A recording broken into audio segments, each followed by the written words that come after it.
What's up, you guys? Welcome back to my channel. I'm your girl Anastasia, and this is another episode here on Chef Chronicles. So today's episode is all about brioche bread and how to use a brioche dough in so many other uses. When you cut into a brioche dough loaf, you will notice that it's really soft, it's pillowy, it's been dated back in the 1400s, and it does contain a lot of fat and eggs and so much more. Please be advised that today's recipe, to make all the stuff that we're going to make, I had doubled the recipe, and I'm going to try my best to my abilities to use the dough for every single thing that I'm going to show you today. If you would like to cut the recipe in half, you can. If you want to just make, other things with it and just focus on one item and just make that one thing, then go ahead. All right, let's get started. So the ingredients that you are going to need to definitely make your brioche dough, we're going to start off by taking a nice tall container, which you really can't see, and a total of 3 cups and 1/4 of bread flour is in here. I also have 1/4 cup of instant yeast here, and I also have some warm water that is about 1.5 cups full. So what I'm going to do is I combine my flour inside here, and I'm going to take my instant yeast and I'm going to combine it in here as well. Once your instant yeast and your flour is definitely combined, you're going to go ahead and take your water and a spatula and mix it in together. Now there's other ways to do a brioche dough, but this method that we're using here today is a flying method. And all I'm going to do is just add my water in and just mix it until it forms into this, almost like a dough when we're combining it, but this step we're just doing this to combine it so it already can activate the yeast and everything. Because of the fat that we're going to have into it, we're just activating the yeast on the side. So once it's mixed in really good, you're going to take whatever containers cover and you're going to cover it with some plastic wrap, or you could cover with the lid that comes with the container. Make sure the container is a bigger size than what you are using, because what you're going to see in between 30 and 45 minutes is that it is going to double inside with the yeast, the water, and the flour is going to basically rise and ferment, kind of a sense. So cover it, leave it for 30 to 45 minutes and watch it rise. So in the meantime, while that is going, you're going to go ahead and grab your other ingredients. So for here in our bread flour, the rest of our bread flour, I definitely have 5 cups of bread flour with an addition of a tablespoon of bread flour in here. I also have my butter that has been room temperature as well. You want to make sure that is everything, like the eggs is room temperature and the butter is room temperature. But for our butter, I definitely have 3 sticks of butter with additional 2 tablespoons. I have a total of 7 eggs that has been at room temperature. I have 4 teaspoons of salt. And lastly, I have 5/8 of a cup of some white sugar. So to get 5/8 of a cup, you would definitely need 1/2 a cup and 1/8 of a cup of the sugar to meet the 5/8 of the cup.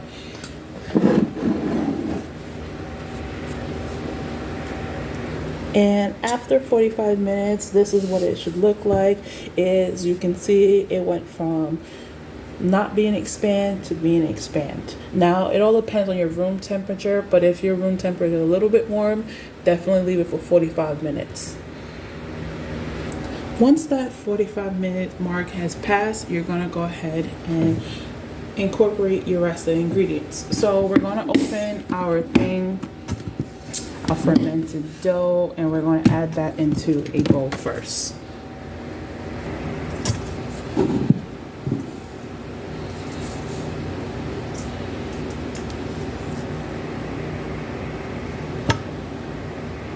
Okay, so now that we have our fermented dough in there, we're gonna go ahead and add in our eggs. Make sure, like I said, you take out your eggs and they're room temperature. The same thing with your butter. Next, we're gonna go ahead and add in the remainder of our bread flour, which is a total of 5 cups, an additional of 1 tablespoon. Next, we're gonna go ahead and add in our sugar.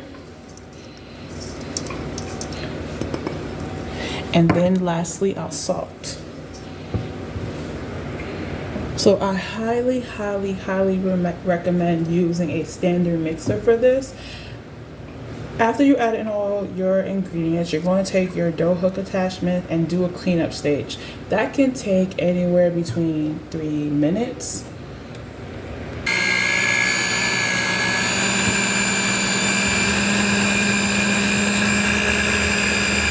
So you will begin to notice when you are using the standard mixer at home that your flour is definitely not incorporating, and that is because there is nothing in here but just the fermented dough, more flour, the eggs, the salt, the sugar, and you'll start to notice it. So if this is happening where the flour is still sitting on the side, you can definitely turn off your mixer and go ahead and add in one knob, a small piece of butter, just to help the cleanup stage and make the dough come together. So here I'm adding a piece of butter to help it. Once the dough is basically cleaned up and it starts to form that dough and there's no flour on the bottom, what you're going to do next is crank up the speed with the dough hook attachment on your standard mixer, and you are going to let it beat until it is about 3 minutes, until the dough becomes a lot stronger. Okay, so after 3 minutes in a standard mixer, you're definitely going to notice that the dough is starting to get a lot more stronger. So we're going to go ahead and switch to the paddle attachment and add in our softened butter. We're just going to add all of this butter. And you can cut it up into smaller pieces if you like. You could break it up with your hands if you like after you get your pieces. Do whatever makes you feel comfortable.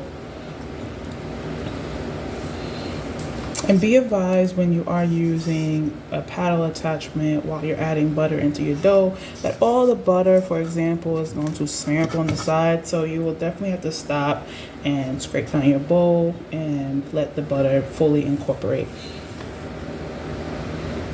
So we went from a loose dough to now having fat into the dough, and you see how it's going from that,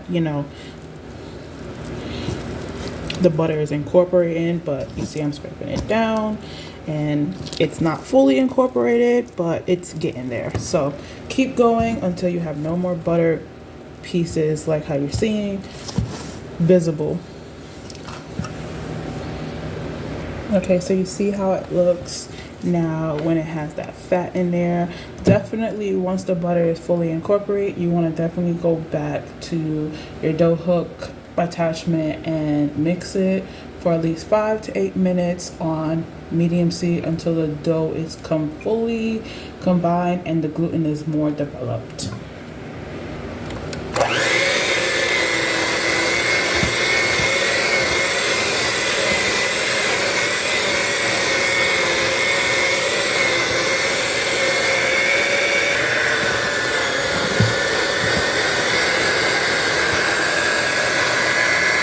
So after 8 minutes total mixing it, but I used 8 minutes just because I wanted to make sure, but you'll start to notice that the butter is fully incorporated and you'll start to see like your dough gets a lot more stronger. So once that process is definitely done, you're going to take your dough and knead it until it's a little bit smooth, and then you're going to put it in a lightly sprayed bowl and cover it and ferment for at least an hour at room temperature.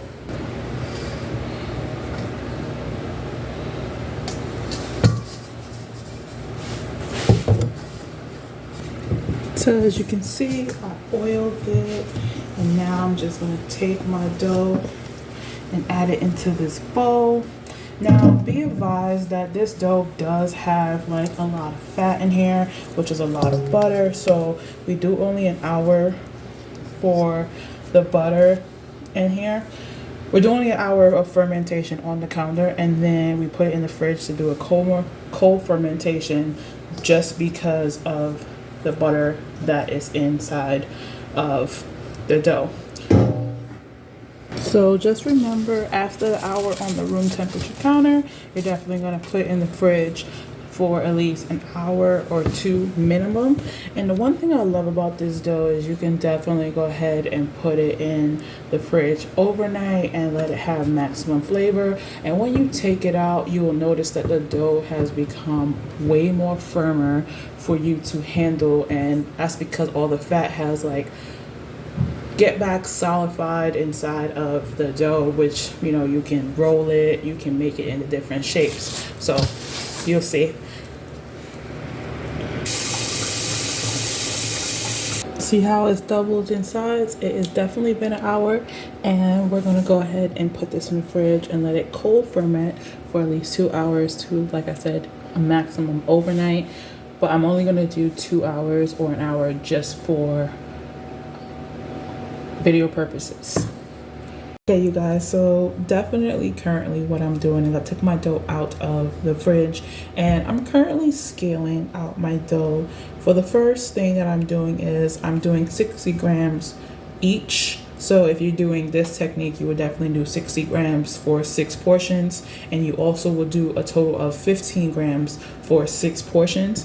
But then I also did for our brioche dough loaf, like if you want to make like a loaf bread, you definitely are going to take 113 grams for 6 portions and have that ready for you. Once you have all your portions out, you definitely want to cover it with plastic wrap so that it doesn't dry out. So right now, currently, I'm doing my last piece for my there we go, we got 60. And then you still have some dough left over, and I'm going to show you what I would do with that one as well too. So after you pre-shape, you know, you scale out your dough, you want to go ahead and pre-shape it into nice rounds, and then cover them back with some plastic wrap. While I'm definitely pre-shaping our dough, you definitely want to keep in mind that when you're using your hands to pre-shape it, you want to keep that in mind, of the fact that your hands does contain heat when you are like pre-shaping things like dough. So if it has butter inside there, you definitely want to take it and put it back in the fridge while you're working on it, so it can still remain that chilled technique, that chilled feel when it first came out. So now that our doughs are definitely pre-shaped, I want to show you a little cute technique that you can do at home. So this technique, this bread technique, is a really fun and interesting one. So what you're going to do is put the other ones in the fridge to chill while you're working on this one, and you're going to take your 60 grams of dough, and you're going to find and put a hole and hold your hand like this and push it. You're almost doing it like you're making a bagel, right? Once you begin to see a hole, right, like a bagel, you're going to take your finger and you're just going to gently keep that hole and make it big enough so that way it can form a shape of a bagel, but big enough for this piece here.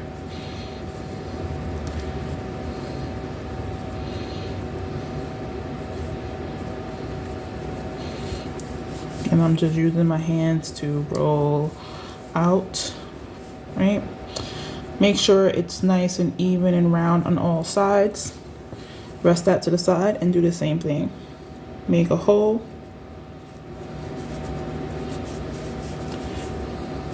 Right? And then you're just gonna roll it out to make the hole a little bit bigger.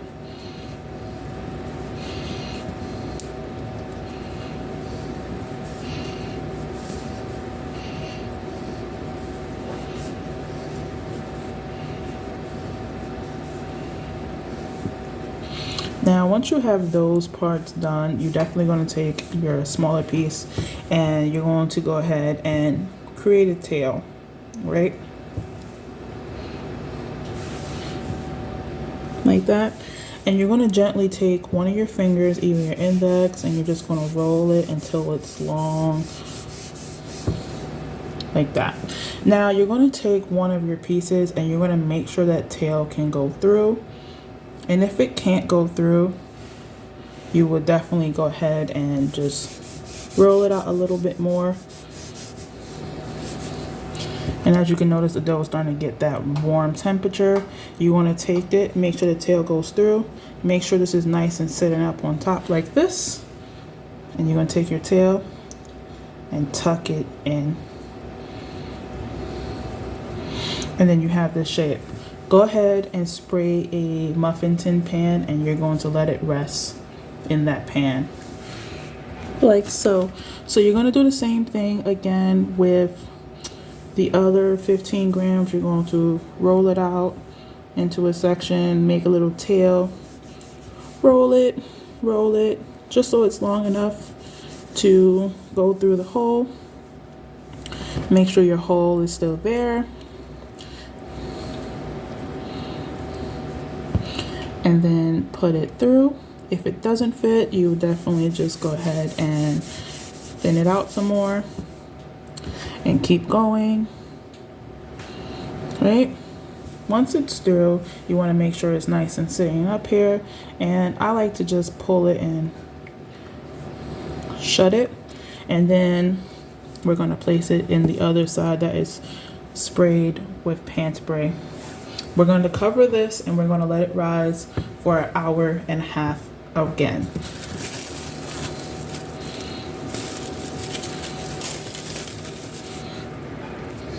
Now for our brioche dough loaf. So go ahead and lightly spray your pan. And what we're going to do is take those 6 pieces that we had and we're going to go ahead and put them in. And it's okay if they touch like so, but you want to definitely keep like a little bit inch so that way it has room to grow. Like so.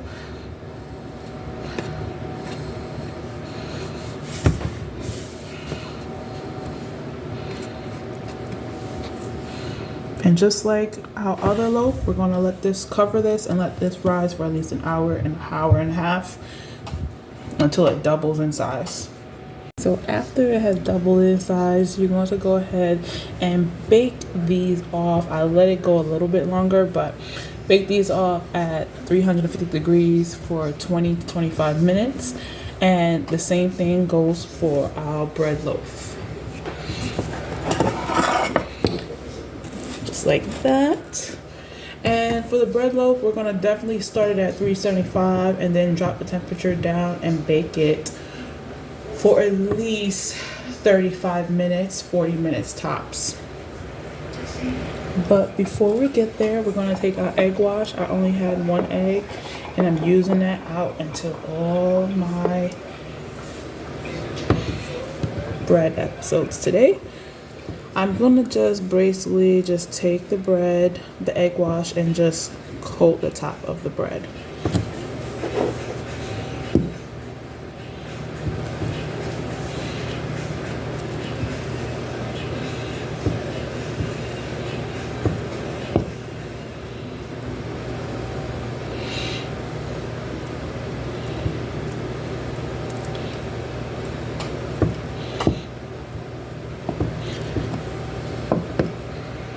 So after 20 minutes, you definitely have these little cute little muffin top bins. You could definitely, let it cool. And then once it cools, you could definitely see the interior crumble. And as you can see, I did this for 20 minutes in the oven and it's nice and beautiful golden with a little bit deeper. You can go a little bit more if you want, but 20 minutes was definitely good enough for me.